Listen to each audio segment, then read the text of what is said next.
ഗണശ്രീ തടാകത്തിന്റെ കരയിൽ നിന്നുകൊണ്ട് യേശു പുരുഷാരത്തോട് സംസാരിച്ചതിന് ശേഷം ശിമോൻ പത്രോസിനോട് പറയുന്നൊരു വാക്കുണ്ട്, ആഴത്തിലേക്ക് പടക് നീക്കി വല വീശുക എന്ന്.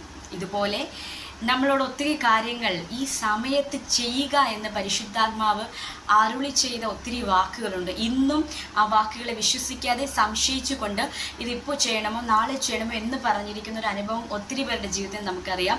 പരിശുദ്ധാത്മാവ് പറയാണ്, this is the right time, ഇതാണ് നിങ്ങളുടെ ശരിയായ സമയം.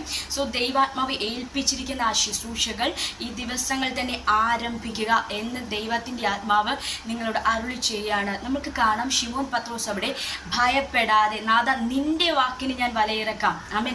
സാഹചര്യങ്ങൾ അനുകൂലമല്ല, പ്രതികൂലമായിരുന്നു. പക്ഷേ ദൈവം പറഞ്ഞ വാക്കിന് വില കൊടുത്തുകൊണ്ട് ശിമോൻ മുന്നോട്ട് പോയപ്പോൾ അവൻ്റെ പടക് നിറഞ്ഞു.